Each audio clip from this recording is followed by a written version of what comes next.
दोस्तों, कई वर्षों से हिंदू मुस्लिम विवाद चला आ रहा है, पर इसका कोई हल नहीं निकला।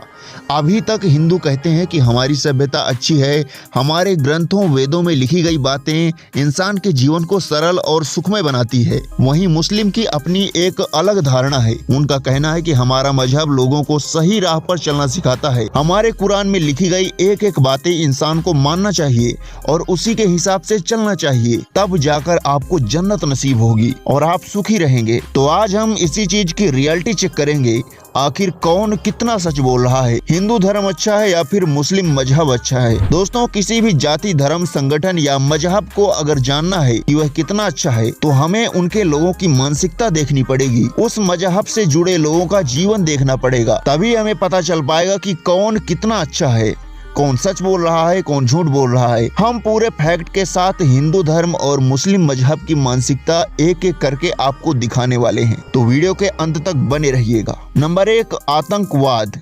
जहां पर हिंदू धर्म में योग करके अपने जीवन को सुखमय बनाने का तरीका सिखाया जाता है, वहीं मुस्लिम धर्म में ठोकम ठोक सिखाया जाता है। मतलब इनके किताबें जन्नत जाने के लिए बेगुनाह लोगों को मारने के लिए कहती हैं। और अगर आपका मानना है कि इनकी किताबें इंसान को सही राह पर चलने को सिखाती हैं, तो फिर 90% जो आतंकवादी हैं वह मुस्लिम ही क्यों हैं। नंबर 2, विस्तारवाद। जहां पर हिंदू अपने धर्म का बहुत कम प्रचार प्रसार करते हैं, इसलिए हिंदुओं की संख्या घटती जा रही है, क्योंकि इन्हें किसी मजहब के लोगों को मार कर, काट कर, डरा कर अपने धर्म में शामिल करना आता ही नहीं है। क्योंकि हिंदू कोई मजहब नहीं है, बल्कि यह एक धर्म है, एक सभ्यता है।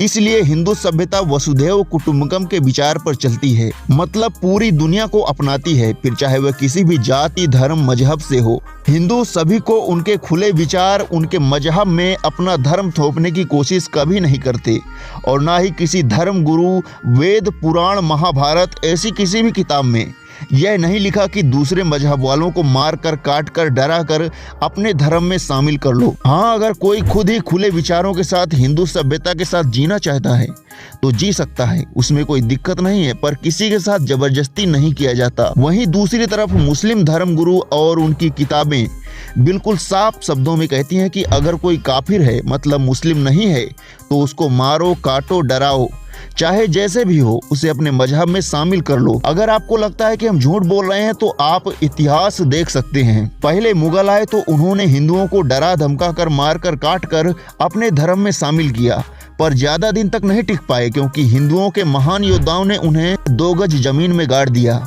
पर उनके पाले हुए कुछ पिल्ले बच गए। अब वही लोग जगह जगह पर आतंक मचा रहे हैं। उन्हीं लोगों ने भारत देश के 2 टुकड़े भी कर दिए, पाकिस्तान और बांग्लादेश बना दिए। इन्हीं लोगों ने कश्मीर से 5 लाख कश्मीरी पंडितों को भी निकाल दिया।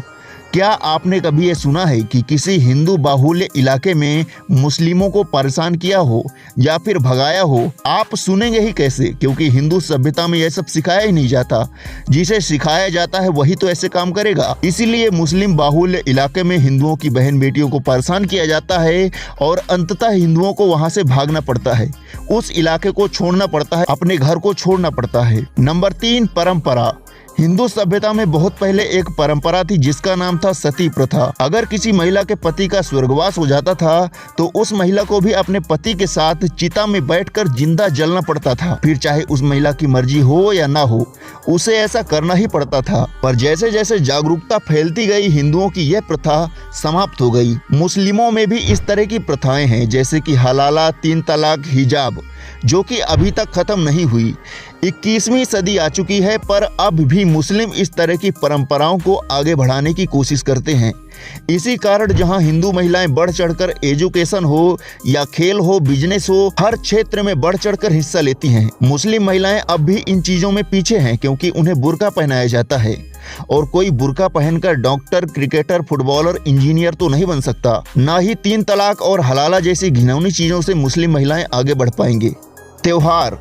जहां पर हिंदुओं में होली, दीपावली, दशहरा, नवरात्रि जैसे मुख्य पवित्र त्योहार हैं, जो कि शांतिपूर्ण तरीके से मनाए जाते हैं। इस पर भी कुछ बुद्धिजीवी लोग कहते हैं कि होली में पानी बहुत बर्बाद होता है।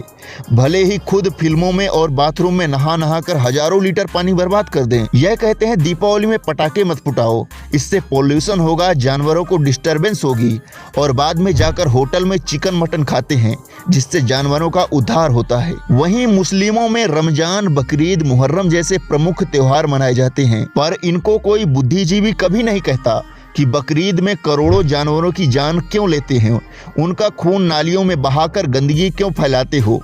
कोई ऐसा नहीं कहता। कोई नहीं कहेगा कि रमजान में जिस गाय माता के दूध से बनी खीर खाते हो, उसी गाय माता को काट कर खाने के लिए भी बड़े उत्सुक रहते हो। इन सब चीजों पर कोई बुद्धिजीवी नहीं बोलता, क्योंकि उन्हें पता है कि अगर मुस्लिमों के ऊपर बोला तो भैया वो काट कर बिरयानी बनाकर खा जाएंगे।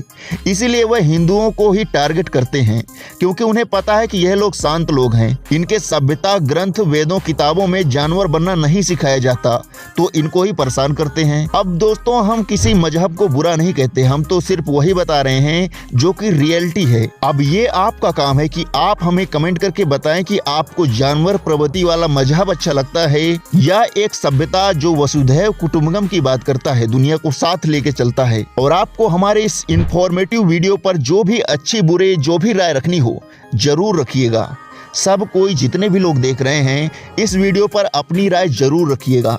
तो आज के लिए बस इतना ही। हम मिलते हैं आपको अपने अगले कुछ अलग टॉपिक में, कुछ अलग इंफॉर्मेटिव वीडियो के साथ। तब तक के लिए जय हिंद, जय भारत, वंदे मातरम।